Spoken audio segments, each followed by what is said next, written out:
আসসালামু আলাইকুম। আমি আজ আপনাদের দেখাবো মাইক্রোসফট ওয়ার্ডের মাধ্যমে আপনারা কেউ একটা ডকুমেন্ট তৈরি করবেন এবং সেই ডকুমেন্টটাকে সেভ করবেন এবং সেভ এর মধ্যে পার্থক্য।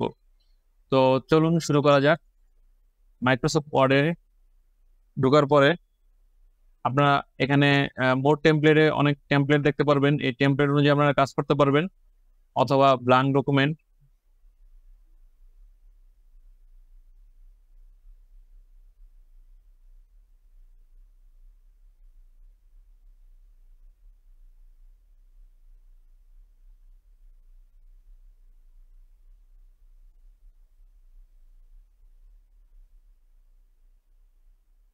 মনে করেন আমি এই ডকুমেন্টটাকে তৈরি করেছি।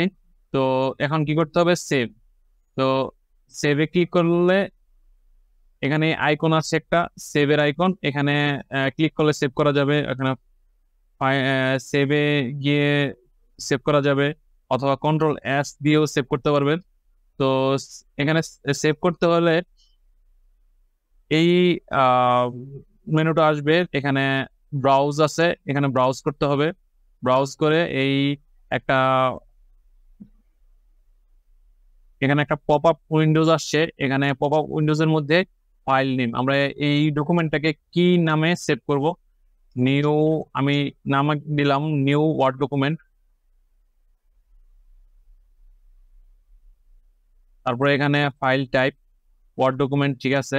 এখানে লোকেশন সেট করতে হবে, কোথায় আমি সেভ করব। তো ডেস্কটপে ডেস্কটপে আমি একটা নতুন ফোল্ডার তৈরি করলাম। রাইট বাটনে ক্লিক করে নিউতে ক্লিক করে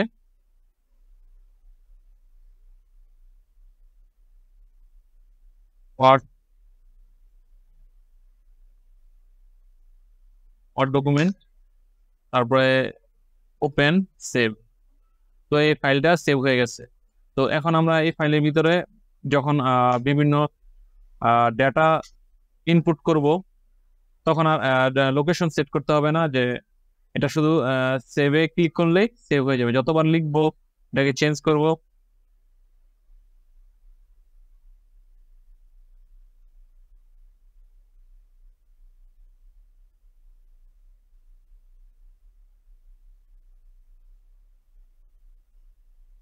তো এই ডকুমেন্টটা আমরা লোকেশন অনুযায়ী সেভ করে ফেললাম। তো যখন আমরা নতুন ডাটা ইনপুট দেব,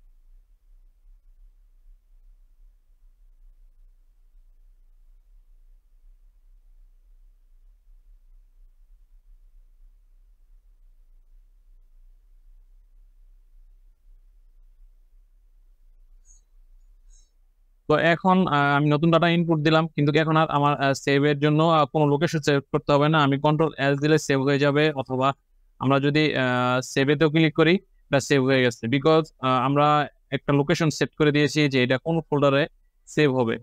তো এটা হলো মাইক্রোসফট ওয়ার্ডের নতুন ডকুমেন্ট সেভ করার নিয়ম। এই যে ডকুমেন্টটা তৈরি হয়ে গেছে। এখন আপনাদের আমি দেখাবো একটা ডকুমেন্ট সেভ এবং সেভ এর মধ্যে পার্থক্য। তো পার্থক্য হচ্ছে, আমি একটা নতুন ওয়ার্ড ডকুমেন্ট তৈরি করে নেই। এভাবেও আপনার নিউতে ক্লিক করে আপনারা একটা নতুন ডকুমেন্ট তৈরি করতে পারবেন। এই যে নিউ ওয়ার্ড ডকুমেন্ট, এখানে ক্লিক করে আপনারা ডকুমেন্টের নাম দিতে পারেন।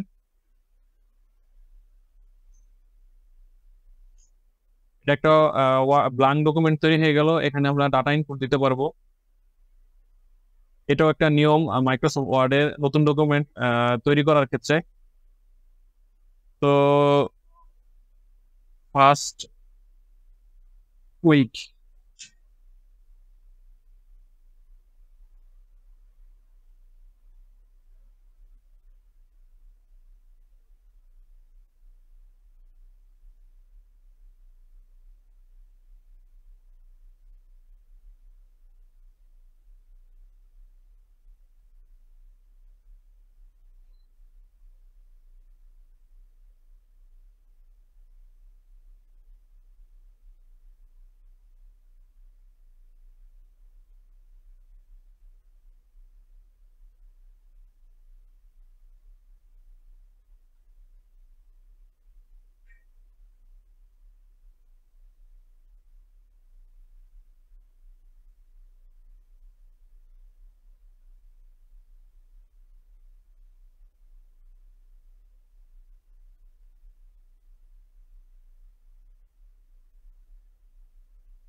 আপনারা দেখছেন আমি একটা ডাটা টেবিল তৈরি করলাম। তো এই টেবিলের ভিতরে ফার্স্ট উইক নামে একটা ওয়ার্ড ডকুমেন্ট আছে। ফার্স্ট উইক, এই আপনারা দেখতে পাচ্ছেন ফার্স্ট উইক। তো এই ফার্স্ট উইকের ভিতরে আমি কিছু ডাটা ইনপুট করেছি।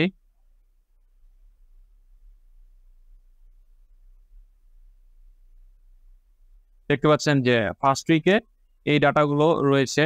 তো আমি এখন একটা সেকেন্ড উইকে এই সেম টেবিলে একটা ডাটা তৈরি করব। তো সেভ এজ মূলত একটা ফাইলে একটা ডাটা একটা ওয়ার্ড ডকুমেন্ট থাকলে ওই ডাটাগুলো কোনো পরিবর্তন না করে দ্বিতীয় একটা ফাইল তৈরি করতে গেলে সেভ এজ ইউজ হয়। তো প্র্যাকটিক্যালি আমি দেখাচ্ছি যে এখানে ফার্স্ট উইকে এই ডাটাগুলো রয়েছে। তো আমি একটা সেকেন্ড উইকে আমি একটা ডাটা তৈরি করব। আমি নতুন একটা ওয়ার্ড ডকুমেন্ট তৈরি করলে এটা অনেক সময় সাপেক্ষ, অনেক সময় অনেক ডাটা থাকে, ওই ডাটাকে কাস্টমাইজ করে আরেকটা ডাটা তৈরি করতে সেভ এজ মূলত ব্যবহৃত হয়। তো মনে করেন এই ওয়ার্ড ডকুমেন্টটাকে, ফার্স্ট উইকটাকেই আমি সেকেন্ড উইক করব, এবং এই ডাটার ভিতরে যে স্যাটারডে মানডে এই ডে গুলো রয়েছে, এই ডে গুলো ঠিক থাকবে, এই উপরের কলাম বা এই ইয়াগুলো সব ঠিক থাকবে, শুধু ইনপুট ডাটাগুলো আমি চেঞ্জ করব। তো এর মানে কি আমি নতুন করে আবার টেবিল তৈরি করব না, এই জন্য আমার সেভ এস করবো। আমি সেভ এস করলে আমার এই ডাটা উইক টু উইক 1 থাকবে, কিন্তু আমি এখানে উইক 2-তে এটা সেভ হবে। তো এই জন্য আগে আমি ডাটাগুলো চেঞ্জ করি। যেমন উইক 1-এ এই ডাটাগুলো রয়েছে, আমি উইক 2-তে 2 করব, উইক 2, তারপরে 5 5 এখানে 15, টোটাল মনে করেন উইক 2-তে এই ডাটাগুলো থাকবে। তো আমি তো ফার্স্ট উইকে উইক 2-র ডাটাগুলো লিখতেছি। তো এখন আমার কি করতে হবে, এখন আমার সেভ এস করতে হবে। সেভ এস করলে আমার ফার্স্ট উইকে যে ডাটাগুলো ছিল কিছুক্ষণ আগে, ওই ডাটাগুলো থাকবে। আবার এটা এই নতুন যে ডাটাগুলো ইনপুট দিলাম, এই ডাটাগুলো আমার উইক 2-তে চলে যাবে।